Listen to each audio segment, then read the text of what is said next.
जंगल में पेशाब करते समय एक आदमी ने अप्रत्याशित रूप से एक सुनसान जगह पर एक कार में गहरी नींद में एक युवा लड़की को देखा। लड़की की सुंदर काया ने तुरंत आदमी की वासना भरी सोच को उकसाया, इसलिए बिना सोचे समझे उसने दरवाजा खोलने और अंदर जाने की तैयारी की। अप्रत्याशित रूप से कार का दरवाजा बंद था। इसी क्षण लड़की अचानक जाग गई और बाहर आदमी को चालाक नजरों से देखते हुए उसने गुस्से में चिल्लाकर उसे तुरंत जाने के लिए कहा। हालांकि आदमी टस से मस नहीं हुआ और यहाँ तक कि लड़की को कार का दरवाजा खोलने के लिए लुभाने की कोशिश की, लेकिन लड़की मूर्ख नहीं है और उसकी बातों पर विश्वास नहीं करती। कि देखकर कि लड़की उसकी बातों में नहीं आ रही है, आदमी तुरंत अपनी असली प्रकृति दिखाता है, जिससे लड़की डर जाती है और घबराकर हॉर्न बजाने लगती है ताकि बाहर खड़े डरावने आदमी को भगाया जा सके। हालांकि इस सुनसान जंगल में कार के हॉर्न की आवाज विशेष रूप से तीखी होती है और यह बाहर खड़े आदमी को पूरी तरह से गुस्सा दिला देती है।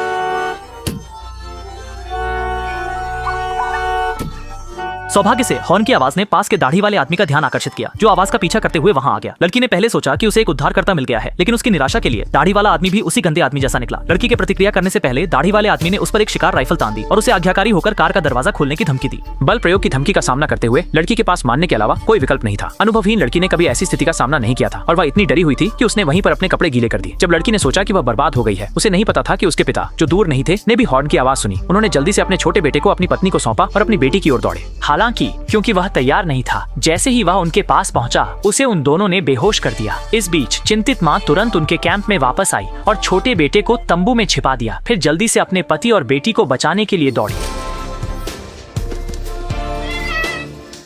यह देखकर लड़की केवल भाग सकती थी, लेकिन फिर दाढ़ी वाले आदमी ने हवा में गोली चलाई और दावा किया कि अगर उसने फिर से भागने की हिम्मत की तो वह उसके माता पिता को गोली से परलोक भेज देगा। असहाय लड़की के पास आत्मसमर्पण करने के अलावा कोई चारा नहीं था। जल्द ही अपराधियों ने पूरे परिवार को बांध दिया और उन्हें अकल्पनीय अत्याचारों का शिकार बनाया। संतुष्ट होकर गुंडा फिर लड़की के फोन एल्बम को देखने लगा और पाया कि दंपति का वास्तव में एक छोटा बेटा है। हालांकि दोनों बिल्कुल भी चिंतित नहीं थे, क्योंकि उन्होंने पहले ही अनुमान लगा लिया था कि लड़का शिविर में छिपा हुआ है और उन्होंने तय किया कि वे पहाड़ से नीचे जाने पर उससे निपटेंगे। फिर गुंडे ने दंपति को एक बड़े पेड़ के नीचे बैठा दिया और इससे पहले कि वे समझ पाते कि गुंडा क्या करने का इरादा रखता है, उसने पति के सिर पर एक सोडा का कैन रखा। फिर कई 100 मीटर दूर चला गया, अपनी बंदूक उठाई और कैन पर निशाना साधा। स्पष्ट रूप से गुंडा अपनी निशानेबाजी का अभ्यास करने की योजना बना रहा था, लेकिन इससे पहले कि वह गोली चला पाता, डर के मारे पति ने अपने सिर से कैन गिरा दिया, जिससे दाढ़ी वाले आदमी को इतना गुस्सा आया कि उसने उसे जोर से लात मारी और फिर से कैन उसके सिर पर रख दिया। जैसे ही गुंडे ने फिर से निशाना साधा, कैन फिर से गलती से गिर गया। यह देखकर गुंडा गुस्से में आ गया और तुरंत बंदूक पति की ओर तान दी।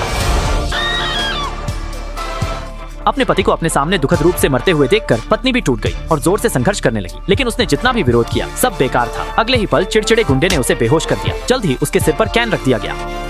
इस बार दाढ़ी वाले आदमी की बारी थी शूटिंग का अभ्यास करने की, लेकिन उसका निशाना बहुत खराब था और गोली लक्ष्य से पूरे 30 सेंटीमीटर दूर चली गई, जिससे उसके साथी ने बेरहमी से हंसी उड़ाई। अपमानित महसूस करते हुए दाढ़ी वाले आदमी ने महिला के सीने में गोली मार दी। हालांकि वे दो विक्षिप्त व्यक्ति यही नहीं रुके।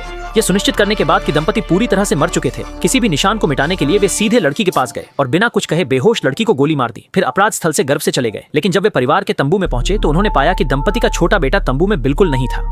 ये पता चला कि जब छोटा लड़का जागा और अपनी मां को नहीं देखा तो वह तंबू से बाहर निकलकर हर जगह उसे ढूंढने लगा। वीरान पहाड़ों में फंसा लड़का अपने परिवार के लिए चिल्ला रहा था, यह जाने बिना कि उसके माता पिता और बहन को पहाड़ पर 2 डाकुओं ने पहले ही बेरहमी से मार डाला था। इस बीच वे 2 डाकू भी उसे ढूंढने के लिए पूरे जंगल में खोज कर रहे थे। जैसे ही वह थकावट से गिरने वाला था, उसने अचानक आगे एक पर्यटक को देखा। वह मदद मांगना चाहता था, लेकिन लिसा को यह एहसास नहीं था कि एक लड़का उसका पीछा कर रहा है। पता चला कि लिसा अपने बॉयफ्रेंड निक के साथ यहाँ कैंपिंग करने आई थी, लेकिन उनकी कार का टायर अचानक पंचर हो गया। जब वह पीछे बाथरूम का उपयोग करने गई, तब उसने जमीन पर बेहोश पड़े लड़के को देखा। सौभाग्य से उसका बॉयफ्रेंड निक एक डॉक्टर है और कुछ जांच के बाद उसने पाया कि लड़का सिर्फ थका हुआ था।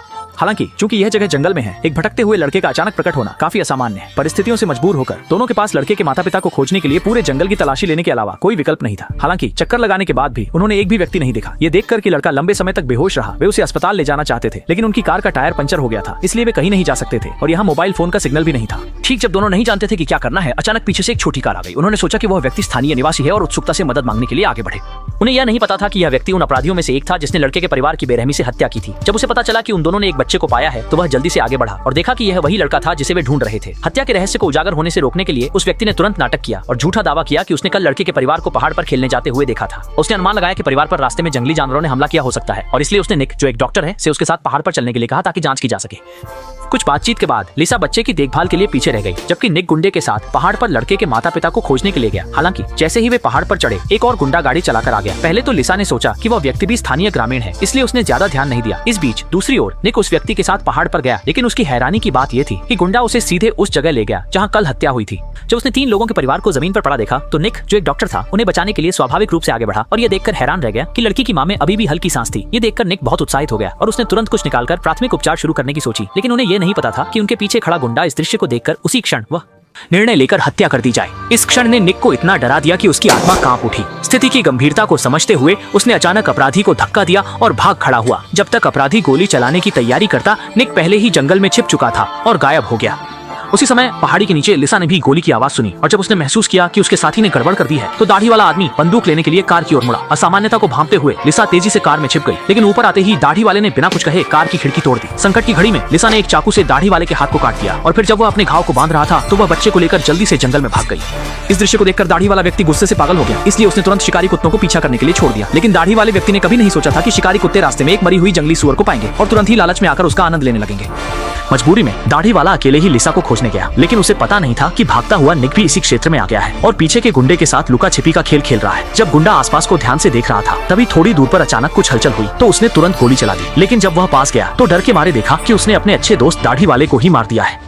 दाढ़ी वाला भी कभी नहीं सोच सकता था कि उसकी जान उसके साथी के हाथों चली जाएगी और जब उसने देखा कि दाढ़ी वाले की बंदूक जमीन पर गिर गई है तो निक तुरंत उसे उठाने के लिए आगे बढ़ा। लेकिन तभी लिसा की गोद में बच्चा अचानक रोने लगा। आवाज सुनकर बदमाश तुरंत पीछा करने लगा और भाग रही महिला ने डर के मारे देखा कि उसका पीछा करने वाला बदमाश ना जाने कब उसके पीछे आ गया है। बदमाश के हाथ में बंदूक देखकर लिसा अब कोई जोखिम उठाने की हिम्मत नहीं कर पाई। लेकिन इस समय डाकू ने अचानक उसके गोद से बच्चे को छीन लिया और जमीन पर पटक कर मार डाला। बच्चे की रोने की आवाज के अचानक रुकते ही लिसा तुरंत टूट गई। यह सोचकर कि डाकू इतना निर्दयी हो सकता है और छिपे हुए निक ने यह दृश्य देखकर, हालांकि वह पहले से ही गुस्से से भरा हुआ था, लेकिन निहत्था होने के कारण वह बिल्कुल भी सामने आकर डाकू से लड़ने की हिम्मत नहीं कर सका और निक को छिपने से बाहर निकालने के लिए डाकू ने तुरंत लिसा को पेड़ पर लटका दिया ताकि छिपे हुए निक को बाहर लाया जा सके। लेकिन जब देखा कि वह सामने नहीं आ रहा है तो डाकू ने लिसा पर विशेष उपाय करने का निर्णय लिया।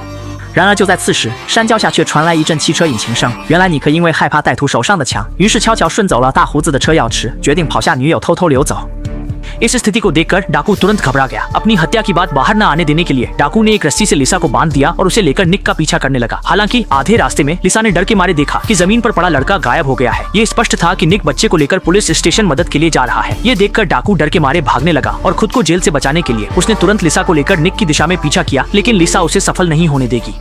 जब बदमाश ने गाड़ी की रफ्तार बढ़ाई तो उसने अचानक से स्टीयरिंग व्हील घुमा दिया और अगले ही पल गाड़ी दिशा बदलने के कारण एक बड़े पेड़ से टकरा गई। जब समय शाम के करीब पहुंचा, दूसरी ओर निक भी आखिरकार पुलिस स्टेशन पहुंच गया और पुलिस कर्मियों को लेकर घटना वाली जंगल की ओर बढ़ गया। इसी बीच गाड़ी में बेहोश पड़ी लिसा भी होश में आ गई, लेकिन उसे यह अजीब लगा कि पास में बदमाश का कोई अता पता नहीं था। जब उसने देखा कि पुलिस की गाड़ी धीरे धीरे उसकी ओर बढ़ रही है तो लिसा तुरंत ही बहुत उत्साहित हो गई। मासूमियत से सोचने लगी कि अब वह आखिरकार बच जाएगी, लेकिन वह 2 सेकंड भी खुश नहीं हो पाई कि गाड़ी से उतरकर जांच कर रहे 2 पुलिस कर्मियों को छिपे हुए अपराधी ने एक एक करके मार डाला।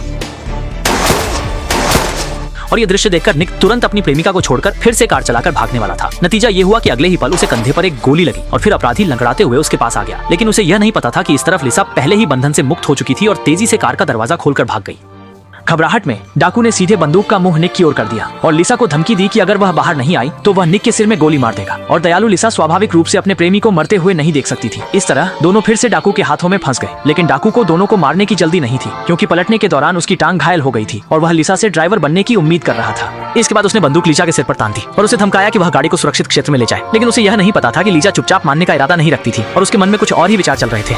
फिर उसके दिमाग में एक साहसी विचार आया। उसने एकदम से एक्सीलेटर पर पैर रखा और फिर अचानक स्टीयरिंग व्हील को घुमा दिया और पल भर में कार ने लगातार कई पलटे खाए। इस तीव्र झटके के बाद पहले से ही घायल बदमाश अब और भी लड़खड़ाने लगा। वह लड़खड़ाते हुए कार से बाहर निकला और जैसे ही उसने लिसा को खत्म करने के लिए बंदूक उठाई, लिसा ने तुरंत कार से बाहर निकलकर कार का दरवाजा पकड़कर बदमाश को अधमरा कर दिया।